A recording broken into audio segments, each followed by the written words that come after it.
Hi, everyone. Welcome to our interview series. This is our interview number 3, but it is our first video interview, and we were so excited by our guest. He is a friend, he is a mentor, he is an amazing Toronto actor with almost 50 years of training and real-world experience on stage, as well as in front of and behind the camera. Michael Gordin Shore is a Toronto-based film, TV, and theater actor who is also dubbed by numerous press outlets as one of Canada's top audition coaches and one of Canada's most appreciated acting teachers.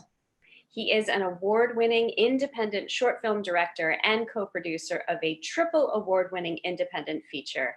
And as a film and television actor, he has booked 30 jobs in the last 4 years. Please give a warm welcome to the wonderful Michael Gordin Shore.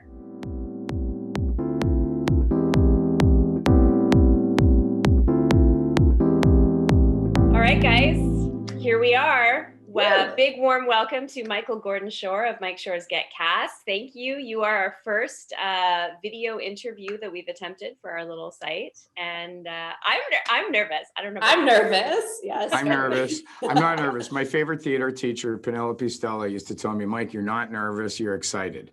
Exactly the same physiological symptoms. Palms are all sweaty. The heart's racing. Stomach's flip-flopping. Just tell yourself, "I'm not nervous. I'm excited," and all of a sudden, that all goes away. You still got the adrenaline. All you're doing is reacting to adrenaline. But I too have adrenaline going, and I'm excited to do this. Thank you so much for inviting me to join you. Amazing. Absolutely. Yeah, thanks for joining us. I love the way that you reframe things, Mike. That's something that I've always gotten from you as a coach, is the way you just kind of reframe the mindset going into the work of the audition or whatever. Well, let's dive in. I think the first thing we wanted to talk about is, so your group, your coaching business, you call it Mike Shore's Get Cast. What is Get Cast? Well, I'm at the point now where I'm trying to keep it at Michael Gordin Shore's Get Cast, just because my name is confusing. Get Cast is confusing. CAST is an acronym for Chameleon Audition Survival Training, or at least it used to be. My original website was actually chameleonauditionsurvivaltraining.com. And after about the 4th person tried to find it and couldn't figure out how to spell chameleon, I decided that that was a little too wordy and I needed something simple. So I shortened it and started using the acronym CAST. Because at the end of the day, what am I trying to do? I'm trying to help actors get cast. I'm trying to help myself get cast. We're all trying to get out to set and work. I've been training my whole life as an actor. That's about an art form, and that's about performance, and that's about my journey. Separately from that, I'm trying to get as much work as I can as a professional actor working in film and television. And that involves going to a lot of job interviews, booking a lot of jobs that really only mostly last a day or two, or occasionally 3, 4, or 5, but not very often more than that. So we have to land a lot of jobs, which means we have to get very good at getting cast. And in my opinion, that goes way beyond simply the skillful, believable performance of the character under, given circumstances, what I used to think of as acting. There's a really specific technical game that is basically how we shoot film and television. And an actor who actually wants to work on set and do well has to be good at both, because the two tie together in every shot that we make. It's a lot more than just acting and they capture it. If you've got 2 pages and you've got a week to prep it, you're going to be fine. When you wake up in the morning and your agent says, "Look, you've got an audition in 3 hours, there's 11 pages of sides, and you're an hour away from the audition, you haven't showered yet, and you have to find a way to get through this and do a good audition because your competition got these sides yesterday and they actually had time to work it." So how do you survive that? Or when you're on set and everything hits the fan and we're completely working with new material, or it just isn't the way that we thought it was going to be, we're constantly adjusting. So we need a lot of other skills that will allow us to survive in these different unusual situations. And again, that's way beyond just being good as being believable at different characters, which is what, again, I used to think of as acting. So it really takes it beyond the scene work that you would do for a specific audition and kind of is more like a holistic training ground as an actor, so that you're more prepared in the room and you're more able to improvise as needed, like you say. Improvising within the structure, understanding how to carry yourself when you're not on camera because you're kind of always being watched, not letting your insecure, introspective stuff into the room or out on set with you, plus a really skillful technical game that is department friendly.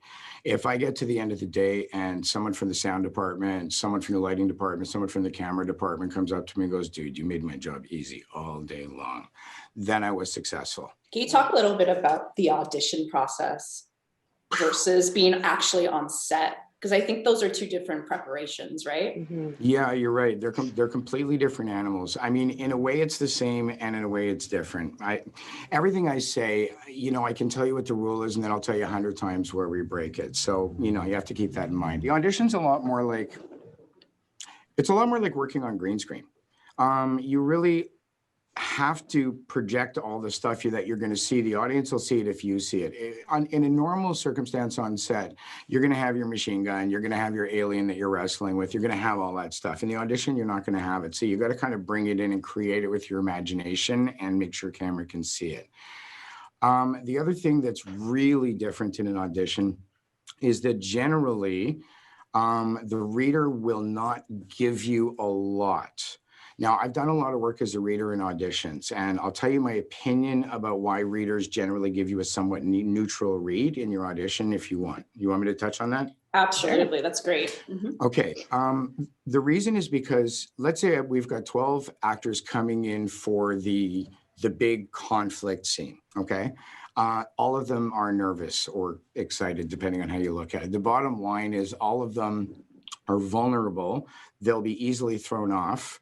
And this is their moment to show what they have prepared for the audition based on their choices. Now, if I, as a reader, come at them like a train, then they're now forced to do what actors do, which is deal with the truth of the situation. Now they have to throw away their plan and adjust to my choices, and they're no longer showing the audition that they intended to show. Does that make sense? Mm-hmm. Yeah. So my job as a reader in the audition is more like the person who shovels coal into a steam engine on the old steam locomotives. I basically just got to keep the lines there for them so they can do anything I want. It's like I'm throwing them a hacky sack. I don't want to knock anybody off balance. I'll try and read what they're throwing and support it if I can adjust quickly, but I don't know their plan. And I've got 12 people in a row. And the goal at the end of the day of a casting session, everybody in there is trying as hard as they can to help you do the best audition that you possibly can because they want you to get the job. They've chosen you.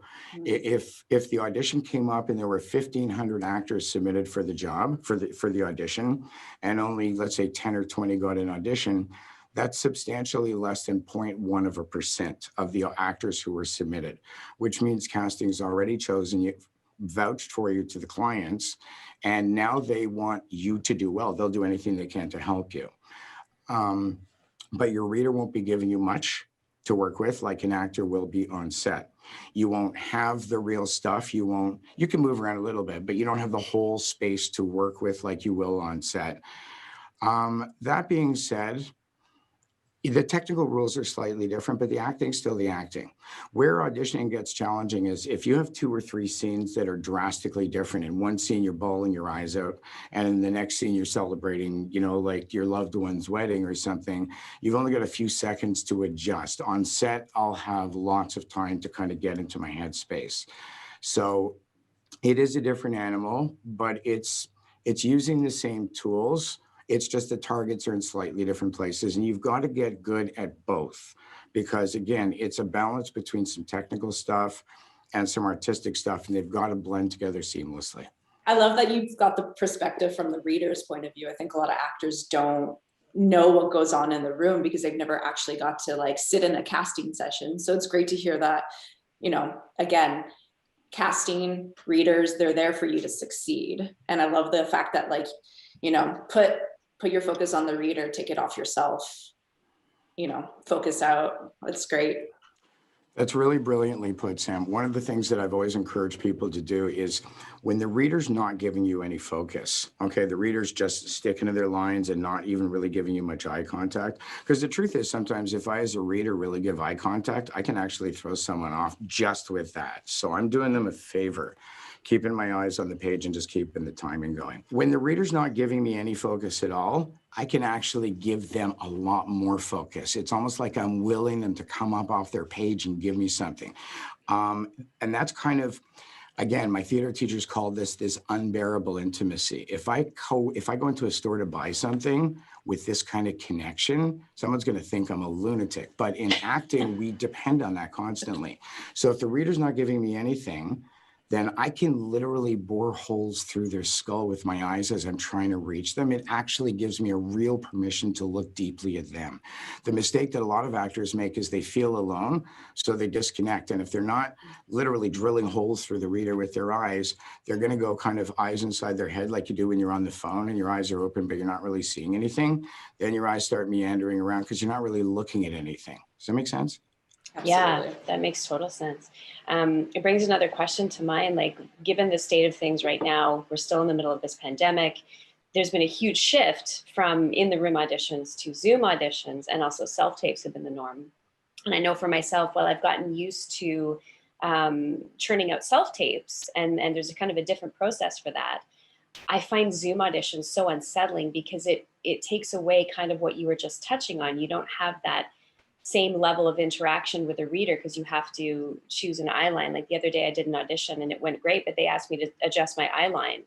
And it was this little technical thing that threw me off balance. And so at that stage, the reader doesn't even enter into it. We need to be able to shoot ourselves at home. We need a basic, simple self-tape setup. It does not need to be expensive or fancy or complicated. And we need to get good at the basic technology of shooting ourselves, getting the clips onto something that can edit them together and getting them out. And for a lot of people, it's a big thing to learn. It's not easy, but we have no choice. My opinion, and it's not based on anything other than my wonderings, is that once everybody's gotten used to doing it this way, it's got to be cheaper than renting casting spaces and setting up casting sessions. They can see a lot more actors and save money. Why wouldn't they keep doing it even after we could go back to the old model of doing things? So I don't think this is going anywhere, and we all have to get used to it, and that's just it. Just like memorizing, you have to learn how to do it, and you have to learn how to get good at it and make it quick and effortless so that it doesn't feel overwhelming every time it happens. But trust me, it only feels overwhelming the first few. It is also true that because it's more difficult to cross the border from the States into Canada, that a lot of the projects that we are shooting here in Toronto that would normally be bringing up, let's say 80% of the actors from the States and hiring 20% local actors are now switching that. So the leads may still be coming up from the States and quarantining, but it's easier for them to hire more of us to play the other parts. What that means is, at least so far, I have seen more auditions for my clients and for myself in the past few months than I have seen in almost 20 years. So what each of us needs to do is we need to get comfortable with the technical stuff so that we can shoot our own auditions, know what the shot's supposed to look like, and then figure out how to copy it with this particular device. Maybe the height needs to be a little lower or a little higher than it would be with a different kind of lens. And at the end of the day, if we know what it's supposed to look like, we need to learn to copy that. For actors that are not that haven't trained, or, and by training, I mean taking group classes where you're spending time watching other people on camera. So you're studying it from this side of the camera. Or for actors that have never worked in casting and aren't familiar with it, they're not even sure sometimes of how big their frame is supposed to be or what angle they're supposed to look at. What I did to start to adjust, I've always preferred, rather than working with fake eye lines like that brown dot on the wall over there, I would rather tape stuff up in my studio. So, for example, if I'm the reader for you right now off camera and it's a group scene, and your camera's right here, just outside of this frame, then you looking at me is going to look just like looking at the reader. And if it's a group scene where you have other people to look at, again, I would rather stick up a couple of headshots for you to look at, things with faces. It could be your dog. It doesn't matter. It's better than an X of tape on the wall, because we just connect to a face differently. So for me, I tape the things up, and I'll actually rehearse that way in my studio. And that way, whether I'm shooting with this camera or I'm on the zoom camera, I might have to tweak the angles a little bit for a wide angle lens, but I have already rehearsed getting used to fake eye lines. I'm not dependent on working with one human like I would be in an audition room. So often I'm not even using the Zoom reader that I'm actually supposed to be using, because often they're directly below the lens. And this is a shot that we don't usually use for auditions. We want to make it look like we're looking at a reader next to the camera. So a lot of the times in Zoom auditions, I'm actually looking at the lens of my camera. My monitor could even be over there. They think that I'm looking at them, but I'm not. I'm looking at the lens of my camera. And then when I do the scene, I'm dealing with fake eye line number 1, fake eye line number 2, but I've practiced. So it doesn't feel like, it feels like there's my mom and there's my kid and there's my best friend from high school. And I have to practice that. And on this lens, this will work. And on a cell phone, this will work. And the only way that I can know is trial and error, shoot myself, get good at doing that. What that also does is it helps actors who aren't used to shooting their own self-tapes get comfortable with the whole process. How high should the camera be? How far should I be from it?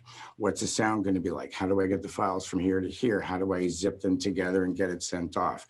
It's not rocket science, but when actors are doing the first few of them and they're really not used to it, I mean, I've seen people take 6 hours and end up crying. It's really frustrating to learn how to do it. And the only solution is to get through the first one, cry, get through the second one and cry a little less. By the third one, you're starting to get the hang of, okay, when I'm doing a standing scene, I like my tripod this high. When I'm doing a sitting scene, it looks better from this angle. You make a few mistakes and you don't make the same mistakes again. And eventually fewer and fewer. And by about the 5th or 6th, you're starting to gain confidence. Then your questions are getting more specific and more fine tuning.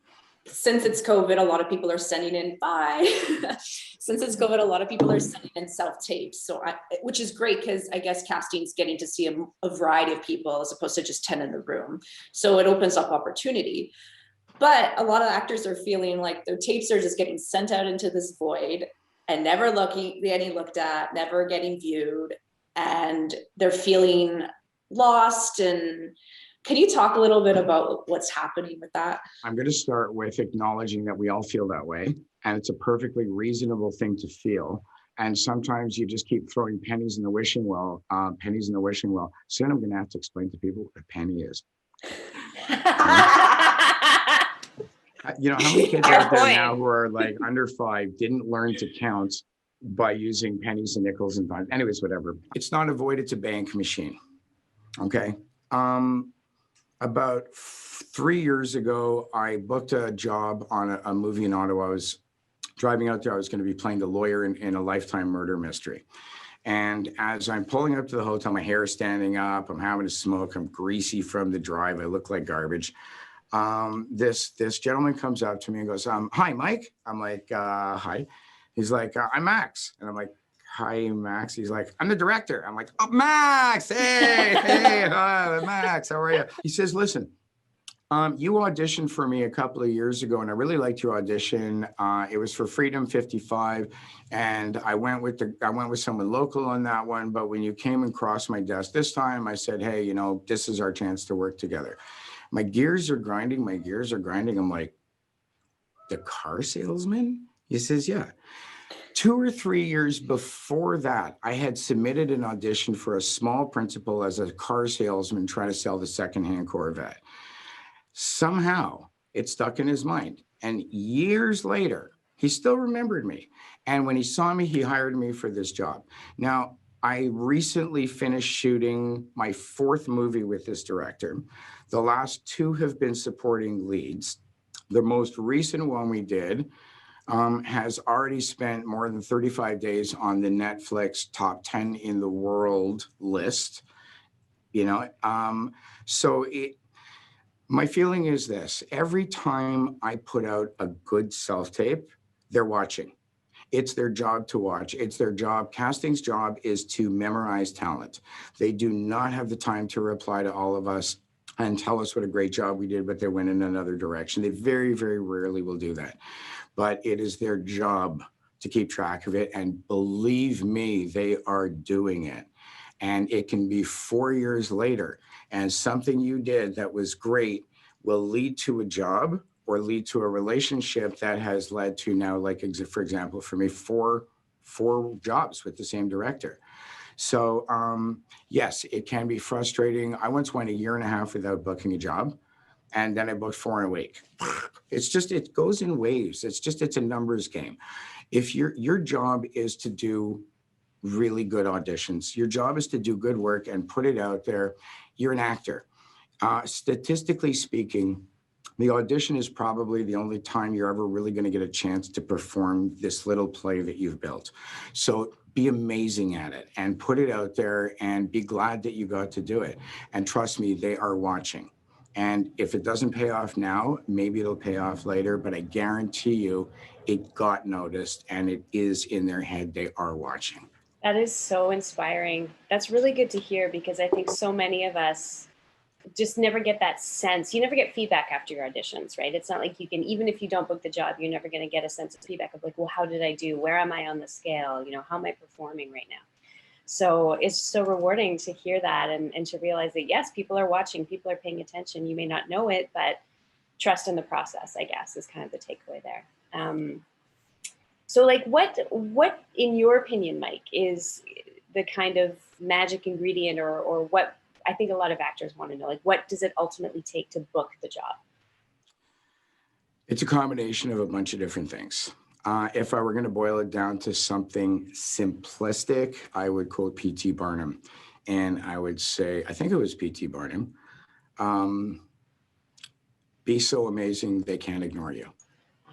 Sounds like something he would say. Yeah, I may be misquoting. Look, at the end of the day, it's a combination of different things. One, you have to be a good actor, which really does mean being believable as the character under the given circumstances. All the other stuff I'm talking about is, yeah, but you also can't forget this. I don't want to take that for granted. That's acting. That's the thing that takes the audience along with us, and we have to have that. It's my belief that every human being can either do that or can fairly easily learn to do that. That's what acting training's for. In order to take that and actually become a professional with it, you really need to understand the technical game. You need to be very good at memorizing. You need to be able to be repeatable, both physically and with your acting choices. You also need to be able to throw them away and adjust and turn on a dime and be juggling many different things at once while you're doing this amazing, beautiful, skillful, believable character under the given circumstances. So what I would say is people who think that they can just wing it on their natural acting ability, I'm going to upset a lot of people by saying this, but I think they're deluding themselves and they're going to limit themselves to only being able to go to a certain point. If you look at a world-class athlete, imagine a Wayne Gretzky or something like that.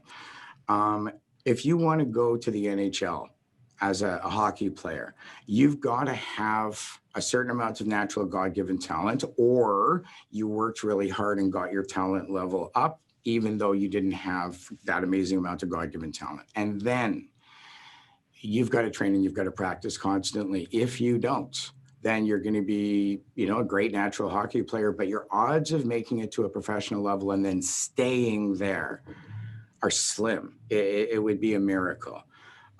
So you need both. You need the talent, you need the ability, you need the believability in the heart and the willingness to let people see your heart, which is scary.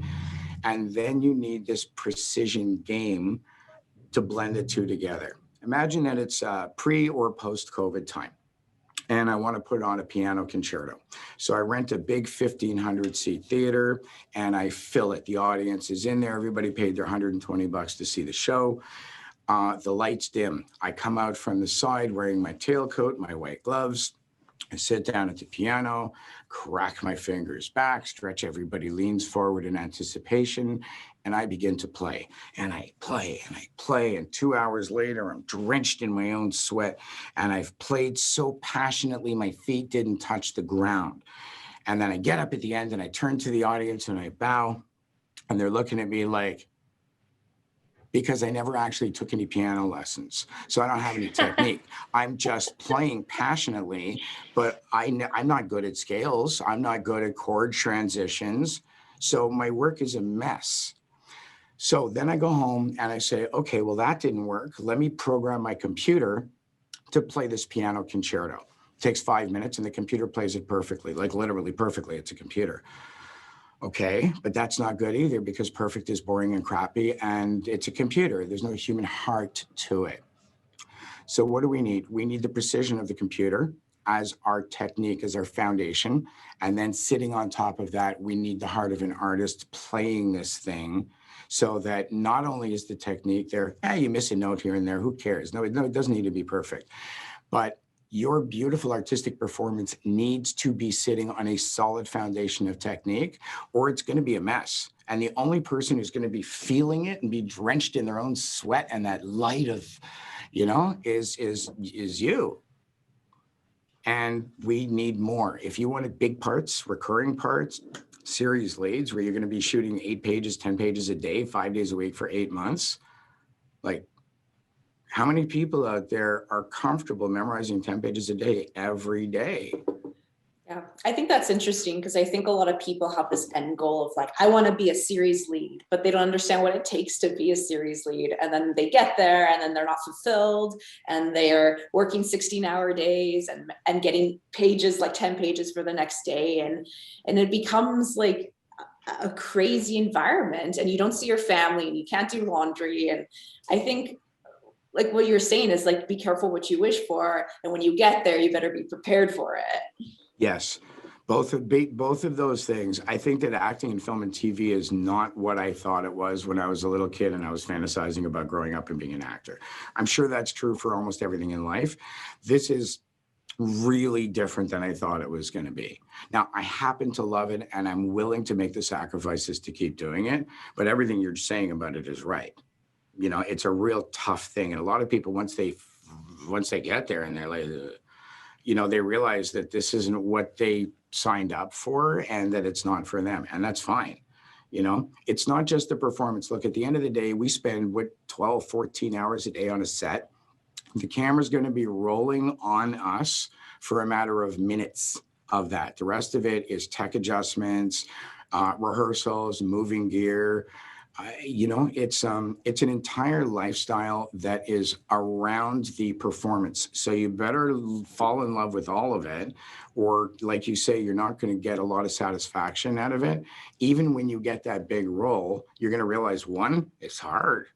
It's really hard, and two, it's really tiring and it's a tough life. Personally, I can't think of any other place I'd rather be. One of my heroes in the industry is a guy named Adrian Pastar. One of my first jobs in the industry was I was working as a PA on a TV show in Vancouver called Mysterious Ways. This is going back to around 2000. Ray Donchong and Adrian Pastar were the two leads. And Adrian was the lead of the show, but he was also the main producer. When we started, we only had enough money and permission to shoot 6 episodes. So Adrian would be shooting 14 hours a day because he was in almost every scene. And somehow, I know the math doesn't work on this, but he was also on the phone 6 hours a day as the producer, hustling, trying to get us another 6 episodes. Once he got 12, then he went for another 12 and got 24. Then he went for season 2. So he was wearing so many different hats. And again, somehow memorizing 10 pages a day and getting out there and doing great acting with it. It is extraordinary how much weight I watched him carry every day. And I realized that because of course I love actor roles, don't get me wrong, but my dream is to be carrying bigger roles that challenge me. You know, I want to see how much weight I can carry. But I know when I get it that I bloody well better be ready for it. And that means always be practicing my skills, always be memorizing stuff just to keep my brain fresh. Know that it is coming. And if I don't prepare before it gets here, when it gets here, I'm doomed. It's way too late to prepare at that point. You have trace amounts of a drug called ketamine in your system. It's sometimes used as a date rape drug. You've contracted a TSC. It's called Kuru disease. It's incredibly rare. You can only get it from eating the contaminated tissue, usually brain tissue, of a human being that's already infected with the condition. What? Kuru is a progressive neurodegenerative condition, Haley. There's no cure. I'm so sorry. You piece of fucking shit! Whoa, Fuck you! whoa, It's all your fucking fault! Calm down, Fuck you! buddy. You Calm put down. those fucking ideas in her head! Calm down. And she went all fucking Let's go back nuts! inside. Now Let's talk she's it hanging out with Let's scum! talk it out. We're Fucking inside. scum! Guy, calm down. Sam? Was it Sam? Dude, Was it calm down, calm Sam? down. Let's go Is back it inside. Sam? We're gonna talk it Did out. he kill Calm Sheila? down. I'm gonna calm down. Fuck you! Well, Fuck you! Guy, what are you Fuck doing? you! No, wait, guy. Don't get in your car. Yeah. Can't drive. You're a loose stick. Stop it. Guy, fuck. This is your favorite time of year, isn't it? Is it that obvious? Well, I'll let you in on a little secret. I just feel like a kid around the holidays. It's magical. That's exactly it. Brings you back to a simpler time. Tell me, what are you doing next Tuesday? No plans. It just so happens I throw a small annual holiday party. The whole board will be there. Everyone that needs to hear your idea. Why don't you come? You can pitch it then. I would love to. Great. Brush up on your traditions. We expect everyone to participate. So just to kind of tie into what we were just talking about and those moments where the thing that people don't realize about being an actor is being able to show up on set and deliver, especially for those bigger roles. They're much more demanding. So I have a question, and I know you told me a story recently that I would love for you to share with our viewers. And it's ultimately related to what the most important skills are as an actor if you are going to land those big roles. And I know that you have some personal experience with this recently. Yeah, I actually would love to, if you don't mind me taking the speaking stick and running with it. I actually have two stories that I want to tell you. So a couple of months ago, I'm out on set. I've got a great scene with the lead actor of the movie, or one of the leads of the movie. I'm ready to go. And I'm sitting in my little, because it's COVID now, I'm sitting in my little isolation tent near set. And the director's assistant, not the assistant director, but the director's assistant comes up to me and hands me a piece of paper. And I'm like, what's this? He says, new scene. I'm like, when are we shooting it? He's like, 3 minutes. And I'm like, he says, come on, you're a professional actor. You can do this. Hey, great audition, by the way. And he's gone. And I'm like, I would die. I could, Yeah, I don't know what I would do.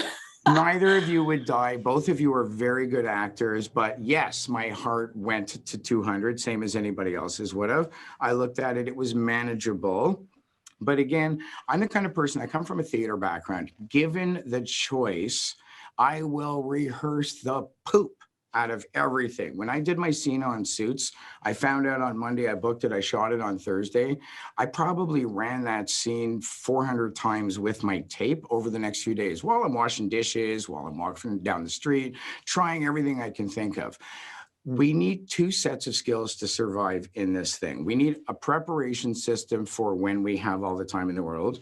We need to shoot something that's good enough to be in a movie in 3 minutes with the new script, and we simply have to be good enough, which means now all of the training and all of the practicing that you've ever done is going to tie together, and you're working without a net on something that you couldn't possibly have prepared for. So you've got to already be good with your technical stuff, with your memorizing, with being in the moment and still being technically friendly and stuff. So here's what happened. First of all, every time we shoot the scene, The director and the lead character had rewritten the scene in the trailer, I think, just before they gave it to me, because I think one of them didn't like it the way that it was written. So the two of them were working on it and I was just helping. So every time we do a take, one of them or the other would give me different new lines to play with for the next take, and the other one would give me different acting choices to play on this version. So I'm kind of catching it from both sides with new lines every time, and the scene is high stakes acting, whatever that means. I can't tell you more. Here's the fun part. So we get his coverage first. We shoot it a bunch of times. And then when they turn around to get my coverage, they realize that the lead actor is not going to be able to be standing in the place that he was standing because camera won't be able to see me. So now he's over there leaning against the wall. What do I have to do? I have to remember everything I did. This is why I was talking before about repeatability and the ability to adapt. I had to remember everything I was doing at the right place in the lines. So I'm looking at his hand, looking at his eyes, looking at his hand, looking at his eyes. Then I track him over there, and then I track him over there, and I'm supposed to land on the X on the wall, but the camera is like still in the way. So I have to kind of go to an internal place for a second until I feel the camera's clear, then land on that X on the wall over there. That's my eye line. And it's like I have to do machine-like precision while I'm acting my pants off because the stakes are very high in the scene. And there's no way really to plan for that. You just have to already have memorized everything you've done. It has to be in your body and it has to be repeatable. My feeling is that most of the training that film and television actors take doesn't include this stuff. It doesn't include things like hitting your mark. It doesn't include things like adjusting on set. And unfortunately, it focuses almost exclusively only on the believable delivery of the scene, which works great till they give you a new monologue, or, change things around, or say, hey, we're going to put this line here, then move the monologue over to there, cut this line out of the monologue, and then put this at the end. Why? You're a professional actor. You can do this. Hey, your audition was great. So that's one. I booked a lovely little part playing the dad of one of the leads in an amazing TV show called Grand Army. And if you haven't seen Grand Army, go watch it on Netflix. It's extraordinary. It really is nothing like anything you've ever seen. So what am I doing? I'm the dad. My daughter just had her bat mitzvah, and I'm doing the big speech. So we've got the big hall with the dance floor, and there's all those round tables with 10 people at them. There's probably 100 background performers in the room, balloons, the DJ, all the congratulations, all that stuff. So I'm out there in the middle of the floor with a microphone doing this speech. When I booked the job, it's the last 7 lines of the speech. She's got her auntie's this, her bubby's that, but she'll always be my little girl kind of thing. The day before we shoot, they decided that the scene would make more sense if I were talking for longer. So they send me a 3-minute monologue the day before we shoot, loaded with statistics and locations and numbers. And I'm looking at this thing and I'm like, oh my God, if I had a week, I could do some justice to this thing in a day. I mean, I'll do the best I can, but the bottom line is I have to be able to deliver. It's my job. They expect me to be able to. So what did I do? I worked my butt off. I got the monologue memorized in an hour. I basically mumbled it all day for the next 24 hours. I never fully fell asleep because I was running the lines in my head the whole time. I was just trying to sleep because there was so much adrenaline. And then I get out on set and I'm working it. And while I'm doing the speech, of course, I have to be working the room, making everybody laugh, trying to pretend to be charming for the whole time. And I'm working, there's 100 background performers, a crew of 50 or 60, the writer, the showrunner, everybody's there. And I've got this giant 3-minute monologue that is, most people get 24 hours to get something ready for the audition. And they get a 3-minute monologue for an audition. The first thing they're going to do is panic and go, how is it possible to memorize a 3-minute monologue and deliver it well enough to book the job in a day? And I'm sitting here going, audition. You got to be able to get a 3-minute monologue handed to you the day before and then go to set and blow them away. And I had to do that monologue, I got to do that monologue probably 6 or 7 hours. Over and over and over and over in different angles. Here's where it gets really fun. Okay, check this out. So, the reason that they want me to be talking all the way through nonstop, which obviously shouldn't be a problem for me, the reason they want me talking all the way through it is because the 2 lead characters are sitting at a table way over there, and they have some lines to each other during my speech. So they don't want me stepping on their lines by talking. So they want me to stop talking and go into improv, silent improv. But I can't go blah, blah, blah, blah, blah, blah, blah, because there's lip readers out there. So I have to, when I get to a certain point in the monologue, and then I have to switch to nonverbal, silent, improvise, and I have to be talking and telling something actually interesting, and then I have to jump back into the monologue. How do we cue Mike? There's an AD standing near the table. So while I'm in the middle of the speech, every time the AD goes like that, and then I have to come right back into the monologue right where I left off, so it all seamlessly blended. The most challenging day I've ever had in my life on set. And I won't lie, while I'm doing this and telling the story, my brain is checking in on the next point, making sure that I know where I'm going. If I had the monologue for a week, I wouldn't have had to do that. It would have been in me so much that it wouldn't have been an issue. But it wasn't. So I had to kind of keep my fingers constantly on the technical game while I was acting and keep all the work camera friendly. And I know it sounds like a lot, but at the end of the day, that's our job. And if somebody else had booked that job and they were not as well prepared for it as I felt like I was with all of the training and practicing that I do, it would have been a really challenging day for them. A really challenging day. So again, the lesson is train all the time, practice all the time. Even if you don't want to pay for it, memorize a scene every couple of days, pull up monologues, memorize them just so that you're good at it. The more often you do it, the better, faster, more efficient you'll get at it. And the more easily, the more effortlessly you'll be able to do it. But when you book that lead, and you already know how to act, and your tech game is already good, and you're going to play this role for the next 5 years, the one skill you're left with that you absolutely cannot survive without is the ability to inhale massive amounts of text, memorize it for long enough to shoot it the next day, and then dump it while you're inhaling more. If you want to play big parts, practice, get really good at that now, because when it comes, it's too late to prepare. You know what I love about what you just said is that I'm not hearing any excuses in it. And that's what I've always loved about you and your approach, is that there's no excuses. You can't just sort of like look at them like a deer in headlights and say, well, I haven't had time to prepare. Or it's exactly like that assistant told you, it's your job, right? Come on, this is what you were hired to do. I'm on set. I mean, unless I want to quit my job and go home because I can't do it, I have no choice. I must get through this, and I must give them stuff that's good enough for their TV show.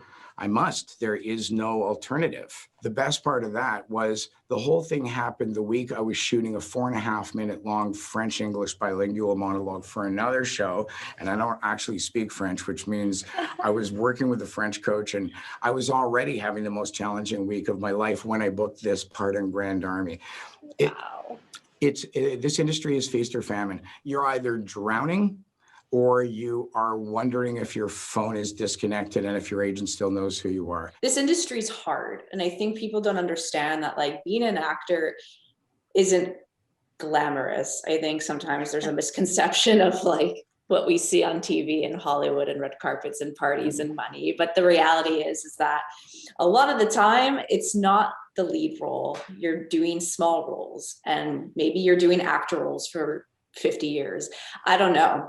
But I want to talk about the advantages of these small parts. And as they say on IMDb, there are no small roles. So can we talk a bit about booking small roles versus booking larger roles and the benefits of, like, maybe as a newer actor starting out with a silent on camera, one-liner, just to get used to being on set? because my first time was very intimidating. Agreed. I always found set intimidating. It started to fade away for me a couple of years ago when I started booking things that involved so much on-camera time that it just kind of faded away and I got more comfortable. That's a long process. As far as actor roles go, an actor role means 5 lines or less, as opposed to a principal role, which means 6 lines or more. It's a pay designation. The reality is a lot of the roles that I do are actor roles. I will go on a movie from a supporting lead, and then the next day I'll audition for an actor role on a TV show. I have no problem doing actor roles. There are some actors who, as they start getting up in their career, will say, oh, I'm not doing small roles anymore. I only want to do big roles. I'm not one of them. I'm not at the point in my career where I feel like I'm so drowning in work that I don't have time to do more work. Every time I get to do an actor role, 1 line or 1 page or 3 scenes, whatever, I'm getting to create a character. I'm getting to go to set and get paid to do what I love. I am living the life that I feel like I was put on earth to live, which is performing as an actor. And whether that's on stage or on camera, I feel like that's why I'm here. So every opportunity I get to do that, I'm going to grab. What that means, and there's a lot of actors like me who are happy for any opportunity. What that means, and I say this with love, is if you're between 35 and 65, any gender, any ethnicity, and you're out for an actor role, I might be your competition for that role. What that means is bring your A game to the audition. Be really well prepared. At the end of the day, my audition should leak this feeling that it's just easier to hire this guy than it is to keep looking. And what the clients are looking at when they're seeing the tapes, they're not thinking about, oh, Mike has more experience or this or that. They don't care. They're assuming the casting director is only going to give them people who are more than good enough to do this job, which means when they're looking at my tape compared to your tape, compared to that person's tape, the ground is even. And whoever they like best is going to get the job. So if I'm auditioning against you and you bring your A game and do a good audition and they like you better for the job, you're booking it, and congratulations. Booking small jobs is exactly small jobs. Booking actor roles is the same as booking larger jobs. The challenge is with less material to work with, we have to do more to find a scene and make sure we're bringing them a complete scene. Even a one-liner who's entering to give a message or something like that, hey, he's not giving a message, he's giving a heads up or a warning, or he's making sure that, you understand what's going on. There's fun to be had in those. And for years, my reel was nothing but actor roles assembled, and all of them looked like they were small pieces of a larger character. They didn't look like small parts. So yeah, the other thing about actor roles, this industry works like a pyramid. For every lead, there's a bunch of supporting leads, and then even more recurring characters, and then a whole ton of small principals and actor roles, which means that if I want to be on set often, well, actor roles and small principal roles, there's 5 times as many of those as there are anything else. So odds are I'm going to end up with 5-10 times as many auditions for those as I am with anything else. And I'm happy to, like I say, I'm happy to any day on set, any role, any show, I'm happy to be out there. So I don't think anybody should ever, I know a lot of big actors that do background work as a way of supporting themselves. I don't think anybody should get to a certain point. Maybe if you're super famous, there's a few hundred people in the world who actually are living that life that you were talking about before, Sam. But the rest of us are just trying to get to set and make a living, being involved with projects and being an actor, living the life of an actor. When I get to the end of my journey, I'm going to get to look back and I'm going to get to remember a lot of amazing experiences. And I look at each project as an apple. I want a bite out of every apple. Some projects I'm going to get a big bite. Some projects I'm going to get a little bite. Some of them will get by me and I'll be like, oh, I really wanted a bite of that one, and to cancel the show before I got a part on it. And to kind of tie back into what you were sort of talking about before, like you never know who's watching either, right? You could come in to a show, you could come in on set for a very small part and absolutely knock it out of the park. Like they're expecting some kind of generic, well, this isn't a very big part, so it doesn't really matter who plays. And then you come in and you give them something that they weren't expecting, and then they remember you. And it's like, oh yeah, that's the guy 3 years later. Yeah, that's the guy who did that small, remember him? Let's bring him in for this larger role. Yep. Not only that, I cannot tell you how often I have seen small actor roles, 1 or 2 line actor roles on a TV show turn into a recurring role or get rewritten into a large principal between the time the actor gets hired and the time that they shoot it. I really cannot tell you how often they actually do write these characters into the show and bring them back. And so I used to be concerned. Let's say on a feature film, I'm not even going to think twice about doing a small role, because if there's nothing bigger for me, it's finite. You know what I mean? Like there's only 11 roles. I just want to be a part of it. On a series that might run for 5 years, if I get an actor role audition, technically once I've booked a job on that show, I'm never going to be able to appear again. At least that's true on most shows. Some shows will actually, after a couple of seasons, rehire you for a different role and not apologize for it. There are those shows. But sometimes actors get scared because they'll get an actor role for a show and they're like, well, if I book this, then I burn myself for the show. And I'm trying to tell myself, no, you're not burning yourself for the show. You're booking a job on the show, and that was your opportunity. And unless your character dies, there is always the possibility that it will turn into more, even just on this show, let alone what it's going to possibly lead to in the future, relationships and, you know, and all that stuff. So you're absolutely right. It's part of the reason that I have a bunch of clients that will call me and coach all the time, even for actor roles. A couple of lines. Most actors are going to be like, I'm not spending money to coach. It's 2 lines. Okay, but the person who booked it did spend the money, did get coaching, and they went in and gave something really amazing rather than just going in there and knocking off their couple of lines and hoping they like their look. So every job opportunity, an audition is a job interview.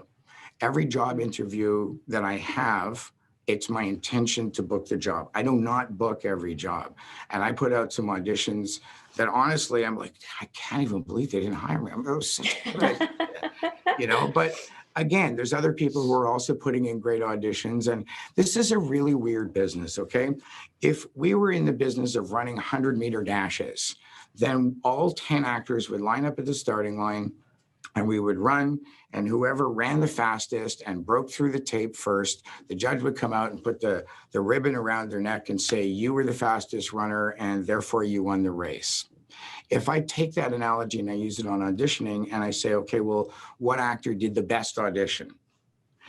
The way this industry works is you could have done the best audition, and then the judge comes out and instead of putting the ribbon around your neck because you did the best audition, they go, you know what, you really did do the best audition, but I kind of like the bump in that woman's nose, and I'm going to give the first prize thing to her because I just like it better. I'm really sorry. You were great.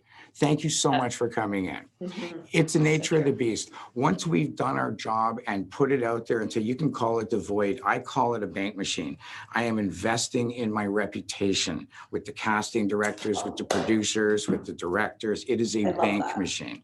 I love that. I love that. That is such a great analogy. I think we can get discouraged by calling it a void and calling it like, whatever, no one's going to watch this. But if you do the best, put it out there, like you said, it's a bank machine. You're banking your hours, 10,000 hours.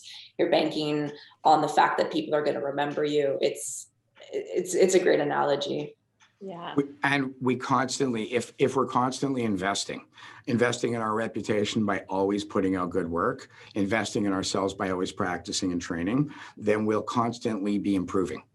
I'm much better now than I was 2 years ago. And 2 years ago, I was much better than I was 2 years before that. And I've been doing this a really long time. So if I can still actually feel and see myself improving, then I feel like everybody should be on the same path if they want to live this way. Does that make sense? Like, if you're going to do this, you're going to be sacrificing so much, and you're going to suffer so much rejection, and you're occasionally going to get these amazing experiences to push yourself beyond where you thought you were capable of going. And even while you're carrying more weight than you thought you could ever carry, you've got to like switch it to silent mode, what's up, and then come back in it. Like, but you get to the other side and you feel like you've been to like through a war and back. You feel good, you know, like you feel like you lived, if that makes sense.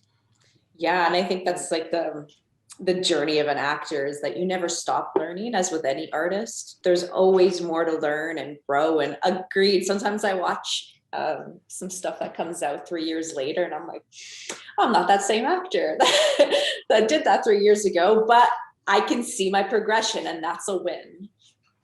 It's ironic. I was talking to somebody about how we're always better than our demo reel, and we're never, and we're also kind of never quite as good as we think we are. I'll tell you what I mean by that.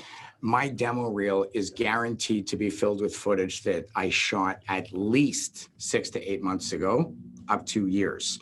And in the last 6 to 8 months, I've had other experiences that have moved me forward. So even if I reshot the thing I shot 6 months ago, I'm better now than I was 6 months ago, which means I'm always a little bit ahead of my reel. But there's another thing. Where I think I am, where I imagine myself, I'm never quite there. I'm constantly falling forward, improving my skills, trying to get as good as I see myself. But as I get there, as good as I see myself moves a little farther forward. And I get there and it's always moving a little farther forward. There was a great meme that was floating around on Facebook a while ago. Some famous jazz trumpet player, I think the guy was 88 years old. I have no idea if this story is true. It's a Facebook meme, but it was a good Facebook meme. And it was basically, hey, Pablo, you're 88 years old. You're one of the greatest, most famous trumpet players in the entire jazz world. Why do you still practice 8 hours a day? And he answers, because I think I'm finally getting the hang of it. I think that Coach Chalmers has been more than forthright about her reasons here. And given that she has brought 4 teams in a row to win the state championship, I think she has earned the right to run the team as she sees fit. I'm a state all-star. I believe you, but I'm not the one you need to impress. We still need to deal with the incident at hand. We have a zero-tolerance policy for fighting, which typically results in automatic suspension. But she started it. You did. I am willing to make an exception here. But I need you both to promise me that this will never happen again. And I mean ever. We don't have to. Our contract includes an act of God exclusion, and that includes weather. Except according to every precedent there is, act of God only applies to singular events, not ongoing ones. 30 million. Not a penny more. Your client gets the sun and the moon, Mike. We keep the stars. Whoa. Wasn't me, I swear. It's diplomat location to show, man. See, there's a look when I arrived. I swear it wasn't me. I swear. I could never take proper care of her.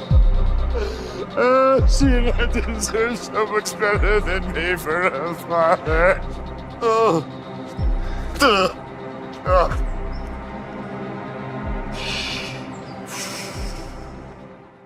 So one thing that I've gotten so much from out of coaching with you, Mike, is a lot more confidence as an actor, and like all of those little technical skills and technical pieces that you've talked about. For someone who's just starting out, or actually at any stage of our career, what is your advice in terms of controlling nerves and finding that confidence that you need to even enter the room and kind of getting past that adrenaline that still seems to affect me for sure. And I'm sure most of us when we get that audition and we're heading into the room. It's a great question. There's a lot of layers to it. I'm going to give you a fairly simplistic answer. At the end of the day, I think that confidence comes from a combination of a few different things. One, you have to be really well prepared. 2, you have to have been training and investing in your instrument so that you're actually good at your job. If you have both of those things, then you have a reason to be confident. Now what we're talking about is even if you have those things, your adrenaline is still flying and you feel nervous. How do we deal with that? So again, I'm going to quote one of my favorite theater teachers, Penelope Stella from Simon Fraser. Penelope looked at me one day before a performance, and I was in my intense getting ready kind of thing. And she said, Mike, what's up? I'm like, nothing. She's like, how you feeling? I'm like, a little nervous. She's like, how do you know you're nervous? I said, I don't know. My palms are sweaty. My stomach's flip-flopping. I kind of want to throw up. I can't stop like moving. And she's like, that's adrenaline, not nerves. She says, the problem is you're going to look at the adrenaline, you look at these physiological symptoms and you label it. And because you're an artist, you're going to label it negative. You're just looking for a way to control it by hanging a label on it. She says, let me ask you a question, Mike. How do you feel when you're really excited, like Jack, totally pumped for something? And I went, my stomach's flip-flopping, my palms are sweaty, I kind of want to throw up. She's like, exactly. So all you're doing is recognizing that the adrenaline is there, and then you're labeling it. But by labeling it negative, you're actually deciding to turn this into a negative experience. And if you would simply just say, I'm not nervous, I'm excited. Yeah, I'm not nervous, I'm excited. Now remember, you have to actually be prepared and know what you're doing, because now you have a reason to be confident. So I think we're going to do a little exercise here just to illustrate a point that you want to make and kind of connecting to what we were just talking about. Are we doing the babysitter thing? We're doing the 3 babysitters. Look, cool. One of the questions you asked is, what does it take to book the job? So let's kind of work backwards and say, what is really easy to do to make absolutely sure you're not going to get the job? Let's start with that. Okay. So Sounds what good. I want to do, I want to run 3 actors, me, through a very simple audition with what's called the informal interview. Sometimes in commercials, after we slate, they'll say, so tell us something about yourself, or how's COVID been treating you? Or do you have any hobbies? Or what's your favorite movie? The object is we're supposed to talk about ourselves for 30 seconds, 20, 30 seconds, give them an idea of our personality so that, because maybe there's not enough meat on the bone in this particular spot to get a feeling for us. Does that make sense? Yeah, totally. Okay. So my feeling is that in order to book the job, there's a bunch of stuff going on. One is the actual scene, this skillful and believable portrayal of the character under the given circumstances. That is a small part. The rest of it is, a lot of it's about our behavior around the scene, how easy we are to work with, how friendly we are, how likable we are, any unusual behavior in the audition room that's going to red flag anybody. And the number one thing that's the enemy of actors on set, nerves. So we're going to use the 3 babysitters exercises as a way of getting into how do you own the room. Here's the 3 babysitters. I'm going to come in, Kathleen. Here, I will come into the room. Just leave me on the mark for a few seconds. Leave me hanging out to dry. See what I'm doing with my face and my body language. And then you're going to say, so Mike, slate your name, please. I'll slate. You'll leave me hanging out to dry for a few seconds at the end. The idea being we start a slate usually in a full body shot. And then after we're done our talking, they zoom in to get a close up. And that takes a good 4 or 5 seconds. And a lot of actors have no idea what's going on there. So they'll be doing things like, hey, how you doing? I'm Michael Gordin Shore. What? That's your close up. So Right. we need to fix that. Okay, so we're going to do the 3 babysitters exercise. Okay. Kathleen, you'll get me to slate, leave me hanging out to dry. Then you will throw all 3 babysitters the same question phrased exactly the same way. So Mike, are you a good babysitter? Okay. My job is to throw my answer to the camera, come to a charming, comfortable, confident, natural ending, and then you'll say thank you. And theoretically, I'll say thanks and leave. And that'll be the end of my audition. I spent $200 prepping for it, 9 hours out of my life. I took an Uber to the audition. I was in there for 38 seconds and then it's over. That's Yeah. Yeah. Classic. That's our life. Yeah. Okay, so All right. call me in. Okay.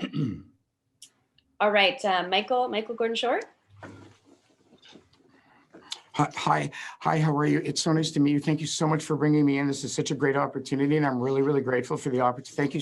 Thank you so much for bringing me in. Great. Okay. All right, Michael, let's just get a slate from you. Sure. Hi, I'm Michael Gordin Shore.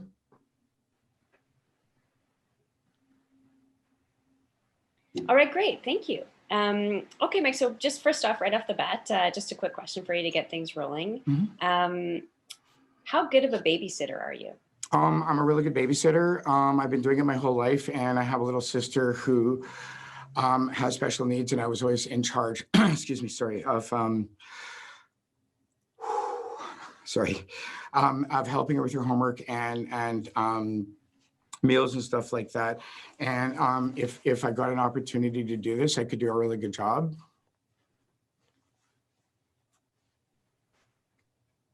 Sorry. All right, great. No, thanks. Thank you so much for coming I'm sorry in today. about that. I knew this. I knew it at home, and I got a little thrown off because I was the subway. Like, thank you so much for bringing me in. I really appreciate your time. All right. Thank you, Mike. All right. Okay, so call in the next babysitter. Okay, so next we have Michael Gordin Shore. Michael Gordin Shore. Hey, how you doing? All right, Mike. All right, so we'll just grab a slate from you. Sure, how you doing? I am Michael Shore.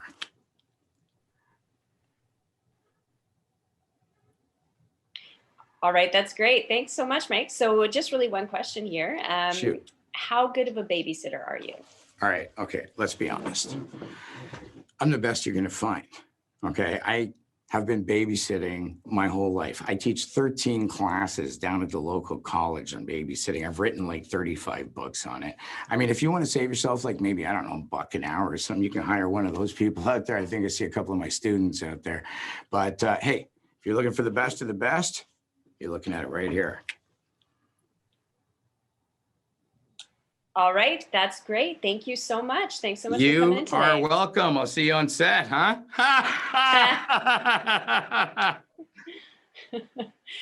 All right.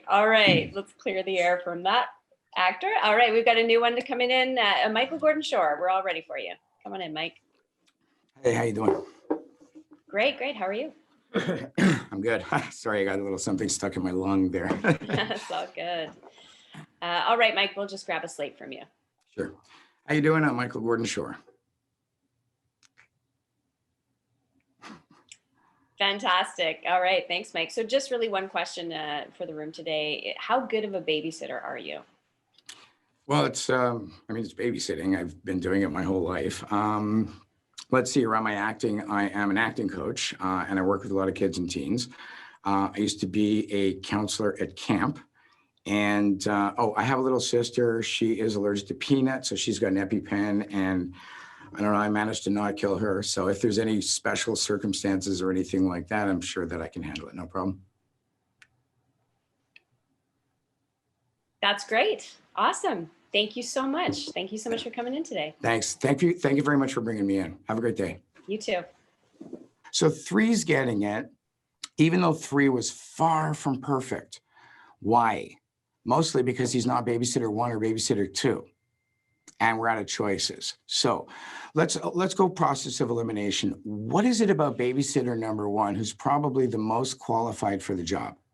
What is it about babysitter number 1? What did he do that made you not want to hire him? Just this neediness, like this the apology, this lack of confidence, and just I felt like I had to reassure him to be like, it's okay. Like, so here's the deal. Even though babysitter number 1 sounds on paper like the one who is most qualified, babysitter number 1 succeeded in making you uncomfortable or nervous or something. He triggered something in you both. So let's bring it right back to the acting. So even if I'm the best actor, if I carry myself like that, I will not get hired. Because were you both nervous and uncomfortable before I walked in the room? No. Right. Not I really. literally had to come in here and do a series of things that led to you just wanting me to go away. And there's no way you would have let me out on set, because if I am this nervous here, what am I going to be like on set to work with? So if I'm an actor and I come in and let's say I'm acting like that and I do a really good audition, but I'm acting like that, casting associates, everybody around is going to be noticing those things. When you think they're not watching you, that's when they're watching you the most carefully. That's where you're building your reputation. It's not only in the scene when you're performing your fantastic acting. The rest of the stuff is what's going to cost you or get you the job. Because again, all things being equal, once the tapes are in, if all the tapes are good, they don't care who has more experience. They just care who has that bump on their nose that they like. It's a matter of other people's taste once we've put it out there. Does that make sense? Yeah. What was wrong with babysitter number 2? Why didn't babysitter number 2? He had confidence, didn't he?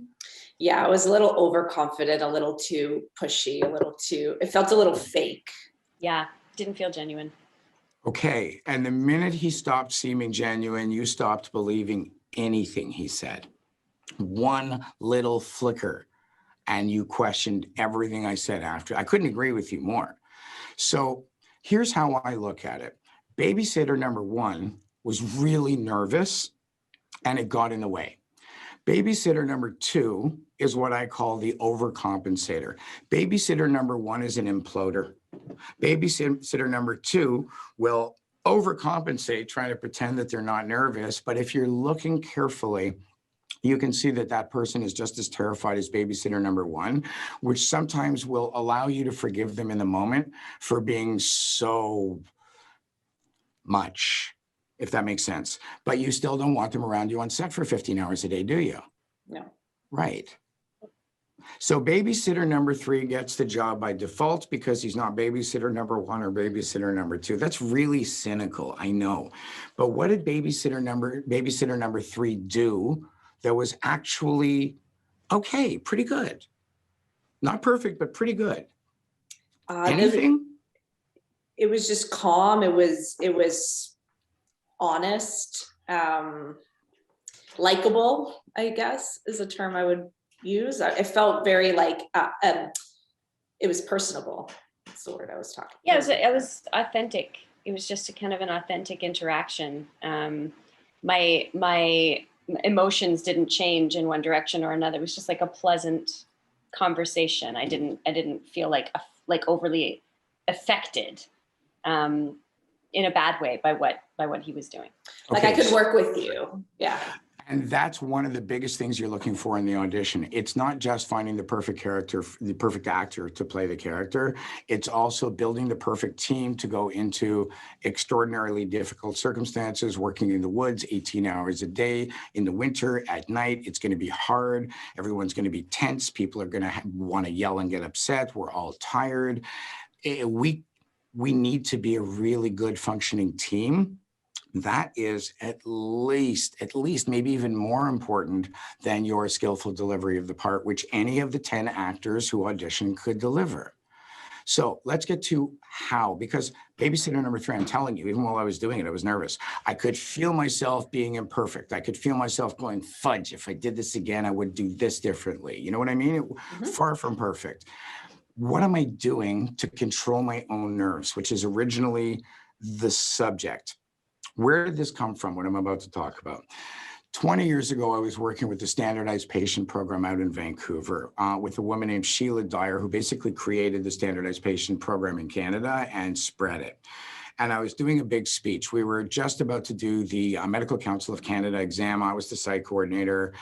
So I'm doing a big speech to like 300 actors and 300 doctors. There's like 700-800 people in this giant room. I'm telling people how we're going to run breaks and where the coffee machine is. But I had this on my face. All right, everybody, here's what we're going to do. We're going to do this. Everything's going to be great. We're going to be perfect. We're going to do that. And I was unaware that Mike's intense was all over my face. So Sheila calls me over after. Excuse me. And she says, Mike, that was great. Just a little note for next time, be the duck. So what do you mean? She says, Mike, I want you to imagine a duck gliding across a glassy pond. What do you see? I said, a duck gliding across a glassy pond. She said, good. What's happening under the surface of the water? And I was like, oh. But all you see is the duck gliding over the surface of the water. And I realized that just my natural energy and not protecting people from my own stuff was actually triggering them and making them anxious when my goal was to make them relax. So I said, okay, I need to solve that. How? You ever been to a party where you don't really know anybody? Yeah, for sure. Okay. Let's say I've got a camera on the door and I film you walk in and you're like, yeah, boy. Okay. In 5-10 minutes, you'll be fine. But for in the first minute or two, how do you feel? Socially awkward situation. Awkward. How do you feel? Okay. Awkward. Isolated. Okay. Self-conscious. Yeah. Nervous. What do you do? Do you hide on your phone? Do you go to the bathroom? Do you look around the room trying to pretend that you're not uncomfortable? What do you do? Probably look at my phone or try to find someone I do know or grab a drink. go to the drinks table and like see who's there that I could maybe talk to, but like, yeah. And let's be honest, by the time you find the bar or whatever your metaphor is for that, in 5-10 minutes, you'll be fine. But that first 2 minutes, you are not at your best. If someone was judging your charming, confident self based on looking at you in those 2 minutes when you don't know you're being watched, you're not going to be leaking your most confident, attractive stuff. Does that make sense? Mm-hmm. So we need a solution for that because that's what actors bring into the audition room. They'll bring in that awkward party guest. They won't even be aware that this is on their face. And they're only going to be in here for a minute or two usually, which means by the time they start getting into their groove and getting comfortable, they're in their car or back on the TTC and it's too late. So we need to find a way to bring in something other than awkward party guest, okay? Or we're going to become the imploder, babysitter number 1, or the exploder, babysitter number 2. Scanning the room, trying to pretend they're not nervous when they clearly are. They're just overcompensating. The two of them are flip sides of the same coin. You ever hosted a party? Mm-hmm. All right. So you're hosting a party. You have no idea who I am. You see me come in the door and stand there with that awkward, I don't know what to do with my hands. Like I'm hyper aware of myself. I'm not comfortable in my own skin. You don't know me. I don't know what I'm doing at your party if you don't know me, but you don't know me. What do? You welcome them. Yeah. Right, because it's your damn party and you're the host and it's your job to make me comfortable, not to worry about your own discomfort. Does that make sense? Totally. So if it's your party, you have a responsibility to make sure everybody else is okay. And while you're doing that, you're putting 100% of your focus onto your scene partner, which is them, which takes the attention off yourself. So now instead of being hyper aware of, I don't know what to do with my hands, you're going up and going, hi, how you doing? I have no idea who you are, but this is my party and I'm Mike and coats are over there, drinks are over there. And hey, Steve, come here for a second. Didn't you go to school with this guy? It's my job to take care of everybody else. So when I say hosting, the last thing I mean is, hi, I'm Ryan Seacrest and welcome back. That's not what I mean by hosting. That's babysitter number 2. For me, I have ADHD. Like if I let the horses run free, I will make everybody uncomfortable and leave my party. So if I want to host well, I got to read the room well. I got to know when to shut up and listen. I got to control my natural energy to the point where I don't trigger things in you two accidentally, which lead to me not getting the job, which means that I pick up my host mask and I put it on before I walk into the building, before I go to set. And it's there, except when I take it off for the scenes, in between shots. The rest of the time when I'm working with people, I'm at work. When I'm at home watching TV, I look like this. If I spend my life talking to people like this, some people are going to take me as aggressive and some people are going to take me as nervous. But either way, I'm going to accidentally be making people uncomfortable when I don't mean to. And all I got to do is remember to bring my host face to it, and I will succeed in not making them uncomfortable. And then I can express myself as passionately as I want, because nobody's going to feel berated like they would if I just dropped my eyebrows and went into my normal space. Does that make sense? So the wrap up is this: be the duck. I don't want them to see my introspective stuff.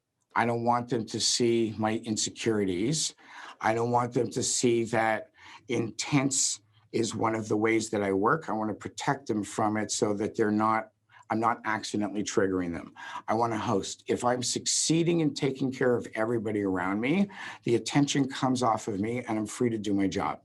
If I let the attention come in on me, well, then I'm not succeeding in acting, which is about getting the attention off yourself and onto your scene partner so you can do something. Hosting is a gentle, active thing that I can keep my focus on.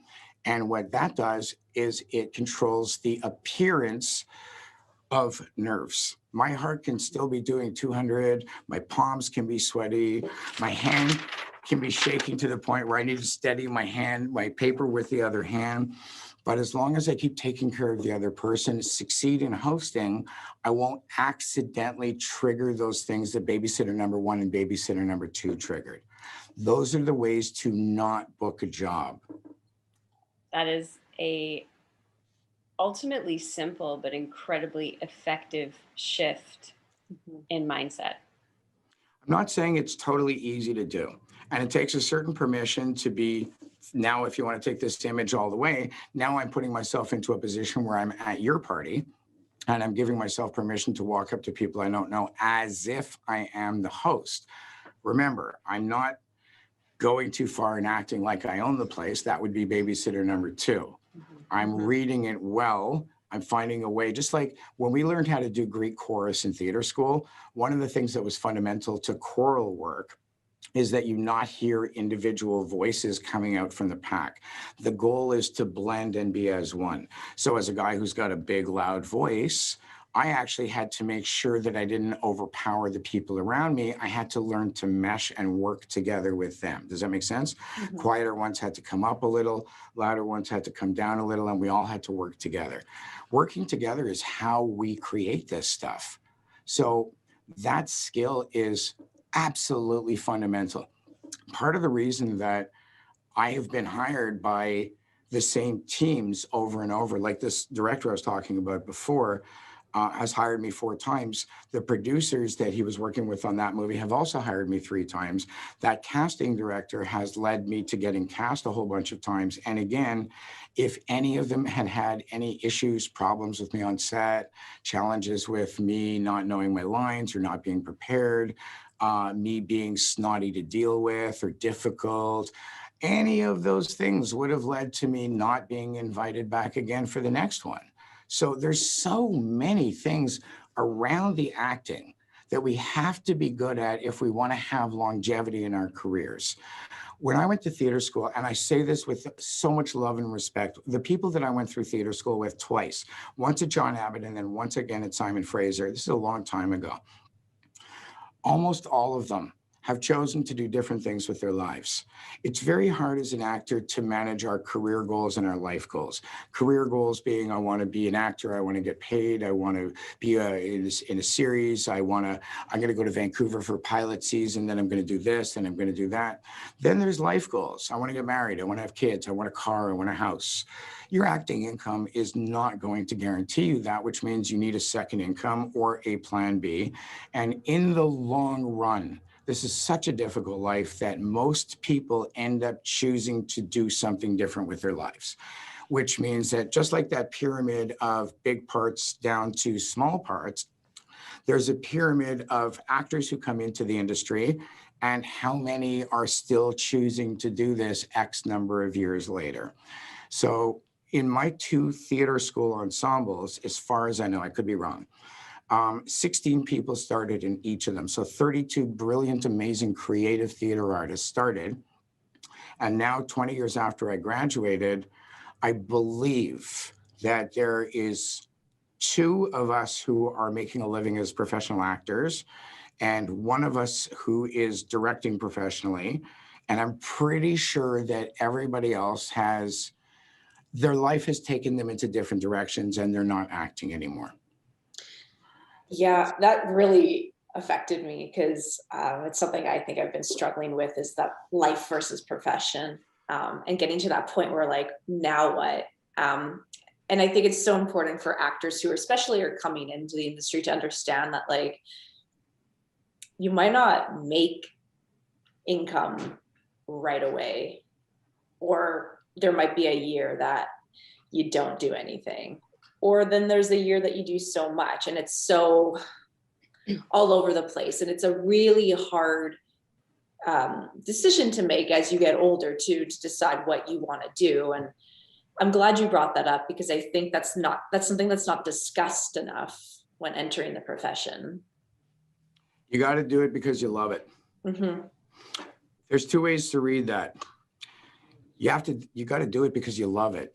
Also means you have no choice. You can try and leave as many times as you want. You're going to keep getting pulled back because you love it so much that you simply must do it. Yeah.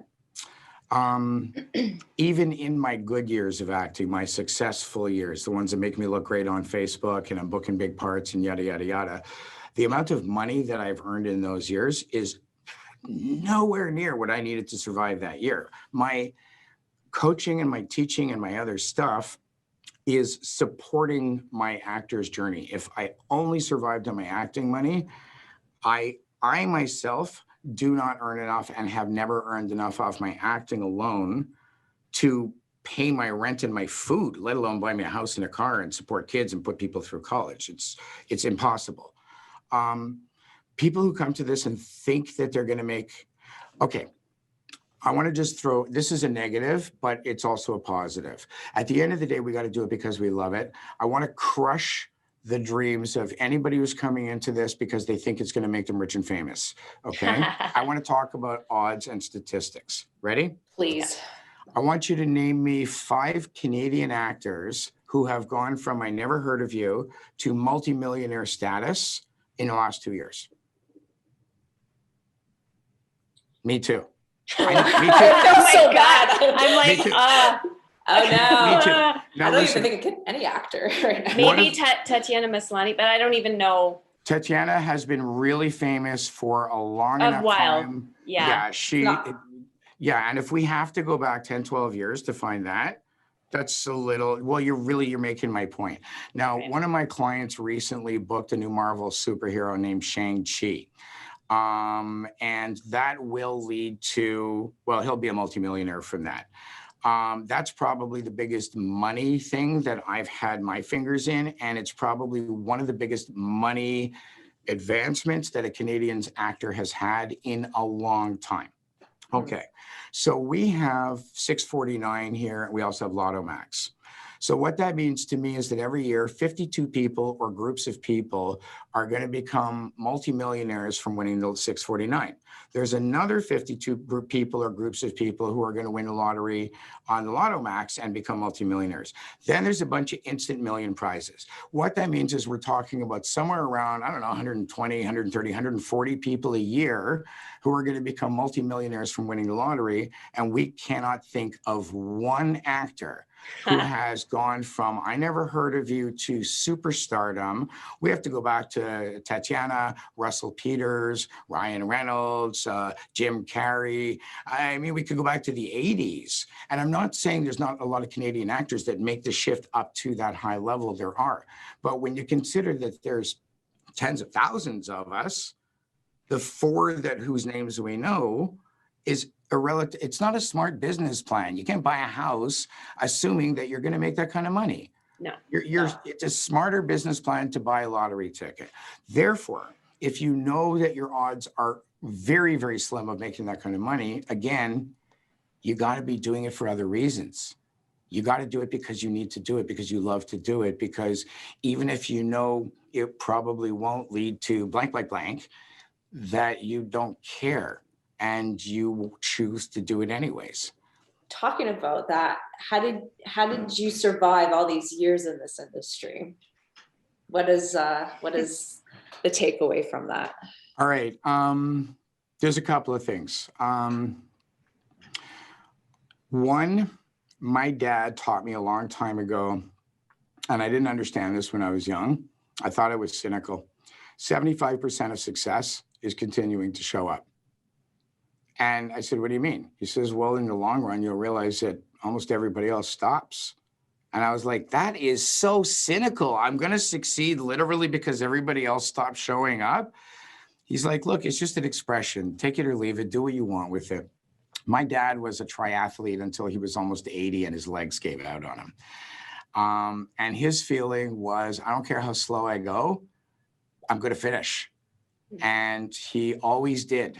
His last race was, he was on the Canadian National Triathlon team in Beijing. And he got a bronze medal. I don't know how long.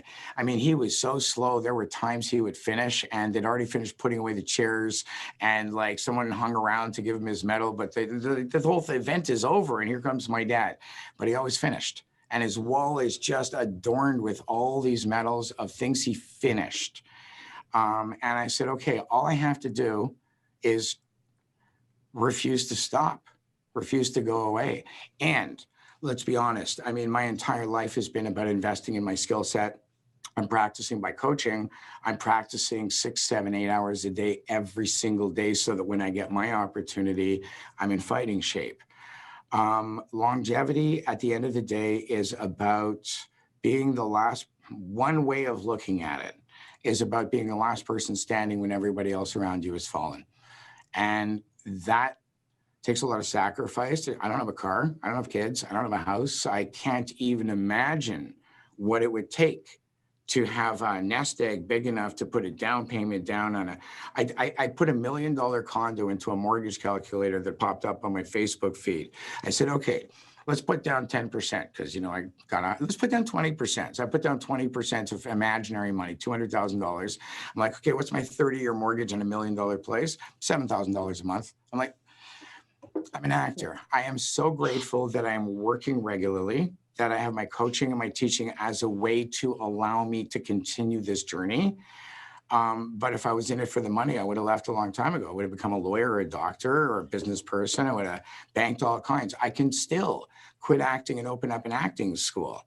I don't want to. I like only working one-on-one because I'm free to go and do my thing. I don't have to worry about going out of town for a week to shoot something or pushing my clients, moving them around because I have a big audition. Mm-hmm. If I had a school and like all those mouths to feed and all those zeros to do every month, it would be really hard to keep my heart in my acting while I'm running the business. So I choose to not do this so that I can keep doing this. And I've made that choice thousands of times.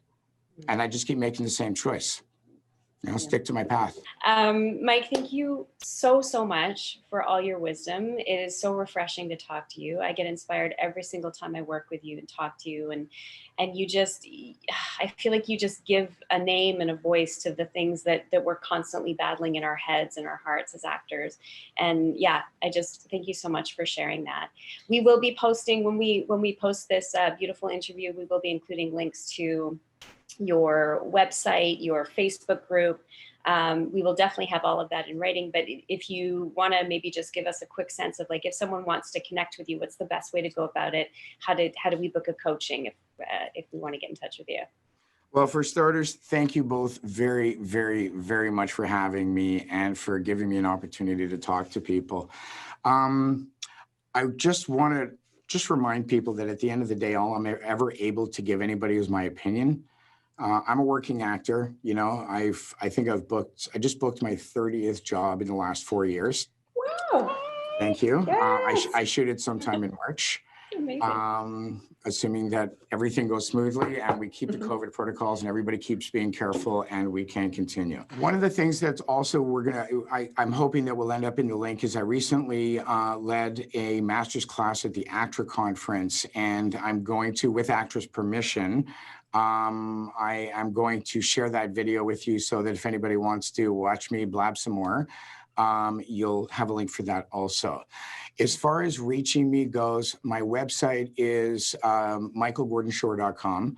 My Gordon is spelled with an I, so please don't forget that. And I do have email on there that people can reach me through, whether it's for self-tapes or audition coaching or set preparation, which is what us theater people call rehearsal because film and television tends to not rehearse. And a lot of the times actors will audition with one scene and then book 8. And we got to put some time into those before they go to set 2.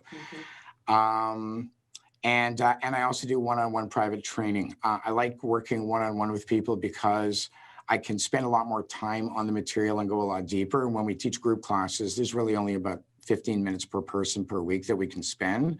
So working one-on-one is an interesting alternative way of approaching it. My website, Michael Gordin Shore, does have an email, and you can reach out to me anytime through there. Well, we can both attest to how great of a coach you are. We both worked with you, and it's been such a pleasure talking with you and connecting like this. And thanks again for being our first video guest. Yes. Listen, congratulations on what you're doing. It is incredible. I've been watching your progress since the beginning. I could not be more impressed.